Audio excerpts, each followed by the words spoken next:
बहन बेटी के साथ अत्याचार। ऑल इंडिया मजलिस इत्तेहादुल मुस्लिमीन के तमाम कार्यकर्ता जो बिल्किस बानो के समर्थन में यहाँ रैलियाँ निकाले हुए हैं और ये लोग जो है कलेक्ट्रेट का घेराव कर रहे हैं। तमाम बिल्किस बानो ने तो अपने दर्द को भूलने का काम किया था। बिल्किस बानो के साथ 11 दरिंदों ने गर्भवती होते वक्त उनके साथ बलात्कार करने का काम किया। आज अगर भारतीय जनता पार्टी के लोग अगर किसी बलात्कार के केस में फंस जाएं, उन्हें सरकार संरक्षण देने का काम करता है। चाहे वो उत्तर प्रदेश का चिन्मयानंद हो या उत्तर प्रदेश का विनोद सेंगर हो, इस सरकार से हम मांग करते हैं कि तत्काल उन 11 बलात्कारियों को जेल में डालने का काम करे। उस 11 बलात्कारियों की फांसी की मांग करता है ऑल इंडिया मजलिस इत्तेहादुल मुस्लिमीन। कोई दर्द नहीं, हम ऑल इंडिया मजलिस इत्तेहादुल मुस्लिमीन के लोग हैं। आप लाठी चलाना, हमारी पीठें मजबूत है, हम आपकी लाठी को झेलने का काम करेंगे, लेकिन इस सरकार की नाकामी को।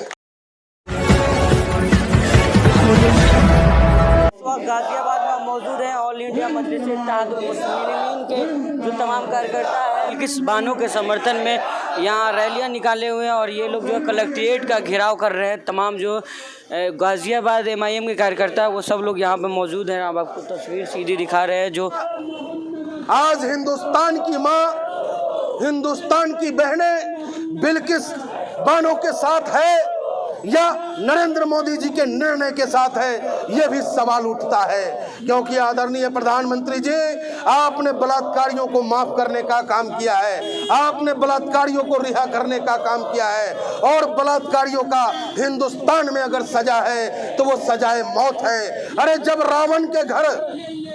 रावण ने माता सीता का हरण किया, वहां भी मेरी सीता मां सुरक्षित रही, लेकिन आज इसी हिंदुस्तान में उस रावण का पुतला दहन होता है। लेकिन हर गली में जो रावण आज सरकार के संरक्षण से बन रहे हैं, सरकार की बर्दाश्ता से बन रहे हैं। आज अगर भारतीय जनता पार्टी के लोग अगर किसी बलात्कार के केस में फंस जाएं, उन्हें सरकार संरक्षण देने का काम करता है। चाहे वो उत्तर प्रदेश का चिन्मयानंद हो या उत्तर प्रदेश का विनोद सेंगर हो या हमारी बेटी मनीषा वाल्मीकि हो। मनीषा वाल्मीकि के साथ, उनके परिजनों के साथ जो उत्तर प्रदेश के पुलिस ने की थी, वो दर्द आज भी पूरा हिंदुस्तान महसूस करता है। और वही दर्द हमारी बहन, हमारी बेटी बिल्किस बानो का है। बिल्किस बानो ने तो अपने दर्द को भूलने का काम किया था। बिल्किस बानो के साथ 11 दरिंदों ने गर्भवती होते वक्त उनके साथ बलात्कार करने का काम किया। जब उसे सजा हुई तो हमारी बहन को लगा कि चलो हमारे जख्म पे मरहम लगा है। लेकिन आज इस सरकार की गलत नीतियों की वजह से फिर हमारी वो बहन रोने पे मजबूर हो गई। आज उस सरकार की गलत नीतियों की वजह से आज हमारी बहन का फिर वो जख्म कुरेदने का काम इस सरकार ने किया है। इस सरकार से हम मांग करते हैं कि तत्काल उन 11 बलात्कारियों को जेल में डालने का काम करे। उस 11 बलात्कारियों की फांसी की मांग करता है ऑल इंडिया मजलिस इत्तेहादुल मुस्लिमीन। और इसके साथ साथ मैं कहना चाहूंगा अपने देश के प्रधानमंत्री और प्रदेश के मुख्यमंत्री जी से कि आज गाजियाबाद में, खासकर गाजियाबाद की शिक्षा व्यवस्था चौपट हो चुकी है।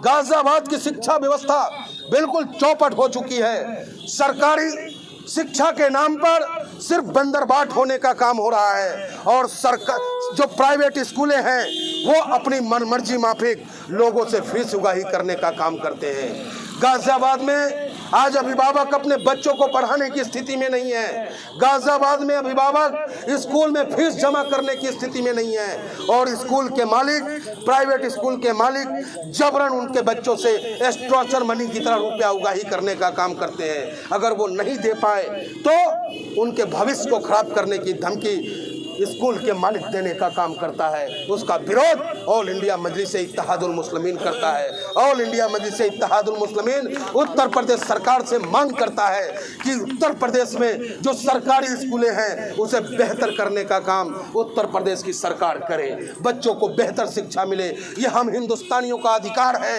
हक है। बाबा भीमराव अंबेडकर ने हमें वो ताकत दिया है कि सरकार की गलत नीतियों का हम विरोध करें। बाबा भीमराव अंबेडकर ने हमें वो अधिकार दिया है कि मैं सरकार से बेहतर शिक्षा, बेहतर स्वास्थ्य, बेहतर सुरक्षा, मूलभूत जो हमारी आवश्यकता है उसकी मांग हम करें। लेकिन ये सरकार आज धर्मिता पे अटकी हुई है। आज ये सरकार न शिक्षा पे बात करना चाहती है, न ये सरकार रोजगार पे बात करना चाहती है, न ये सरकार महंगाई पे बात करना चाहती है। जब इस देश के लोग जब अपने देश के लोग सरकार की तरफ नजरें उठा के देखता है तब ये सरकार पूरे हिंदुस्तान को हिंदू और मुसलमान में बांटने की बात करता है। इसका विरोध ऑल इंडिया मजलिस इत्तेहादुल मुस्लिमीन करता है, क्योंकि ये देश हिंदू और मुसलमान दोनों का है। ये देश सिख और ईसाई का भी है। ये देश किसी धर्म का नहीं है। ये देश है बाबा भीमराव अंबेडकर के संविधान का। ये देश चलेगा संविधान से, ये देश चलेगा एकता और भाईचारे से। जिस परिवार में एकता नहीं होगा, जिस देश में एकता नहीं होगा, वो देश कदापि तरक्की नहीं करेगा।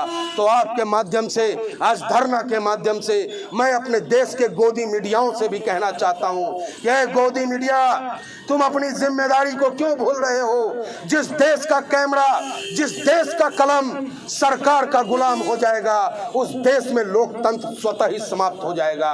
इसलिए आप अपनी जिम्मेदारी से पीछे ना हटे।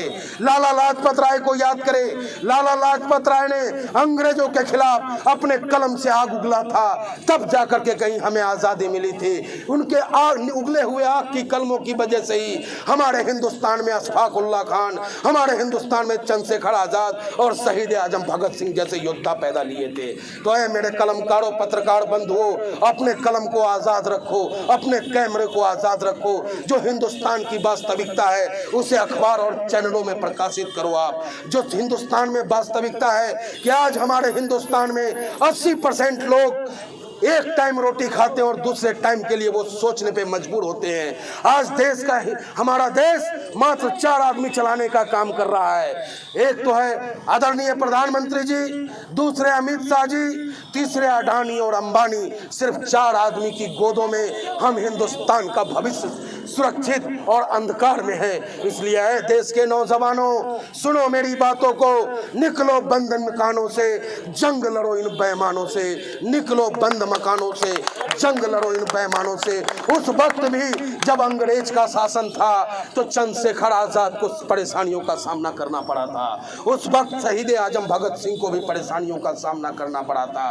अगर वो डर जाते, अगर वो अंग्रेजों से सहम जाते, अगर वो ये सोचते कि हम भी शादी करेंगे, अपने बच्चों को पालेंगे, अपने परिवार को पालेंगे, तो आज हम हिंदुस्तानी आजाद हिंदुस्तान में सांस नहीं ले रहे होते। इसी तरीके से अगर आज देश के नौजवानों, अगर तुम नहीं जागे तो आने वाली नस्लें तुम्हें माफ नहीं करेगा। देश के नौजवानों, अगर तुमने सही तरीके से संविधान की रक्षा के लिए सड़कों पे नहीं उतरे तो तुम्हें संविधान माफ नहीं करेगा, देश माफ नहीं करेगा। इस धरना के माध्यम से अपने किसान पुत्र, अपने देश के बेटा, पुलिस वाले भाइयों से भी कहना चाहता हूं, है मेरे पुलिस वाले भैया, तुम भी कोई अडानी और अंबानी के बेटे नहीं हो, टाटा बिरले के बेटे नहीं हो, तुम भी मेरे जैसे किसी किसान परिवार के बेटे हो। आज इस देश में किसानों की जो दुर्दशा है, जो नौजवानों की दुर्दशा है, हम जानते हैं कि आपकी मजबूरी है हम पे लाठी चलाना, क्योंकि कहीं उस वक्त में भी अगर हम पे लाठी कोई चलाता था अंग्रेजों के वक्त भी, तो हमारा हिंदुस्तानी भाई ही पुलिस में हुआ करता था। आज वही मजबूरी के तहत आप हम पे लाठी चलाते हो। कोई फर्क नहीं पड़ता हम हिंदुस्तानियों को, हमें कोई दर्द नहीं। हम ऑल इंडिया मजलिस इत्तेहादुल मुस्लिमीन के लोग हैं। आप लाठी चलाना, हमारी पीठे मजबूत है, हम आपकी लाठी को झेलने का काम करेंगे, लेकिन इस सरकार की नाकामी को, इस सरकार की नाकामी को मजबूती के साथ गिनाने का काम करेंगे। जनता के बीच रहेंगे, जनता का आवाज बनकर जनता के दर्द को सुनाने का हमेशा हम प्रयास करेंगे। भगत सिंह जी ने कहा था कि जिस देश में सरकार बहरी हो जाए वहां धमाके की जरूरत होती है, लेकिन इस लोकतंत्र में धमाका की आवश्यकता नहीं है। इस लोकतंत्र में सिर्फ इनकलाब, इनकलाब, इनकलाब, इनकलाब। बस इस नारे के साथ हम बेईमान सरकारों की चूल हिला देंगे। आप लोग सिर्फ साथ चलते रहे हमारे। निश्चित रूप से ऑल इंडिया मजलिस इत्तेहादुल मुस्लिमीन आपके हर आवाज को अपना आवाज बनाएगा, आपके हर दर्द को अपना दर्द महसूस करेगा, क्योंकि एक ही नेता हिंदुस्तान में है जिसका दामन साफ है। आप गर्व से कह सकते हो कि मैं गर्व से कहता हूं बैरिस्टर असदुद्दीन ओवैसी साहब का सिपाही हूं, क्योंकि मेरा नेता नेक है, मेरा नेता ईमानदार है, मेरा नेता सच और हक की बात करता है, मेरा नेता हिंदुस्तान की मजबूती की बात करता है, मेरा नेता कैसे सरहदें सुरक्षित हो इसकी बात करता है।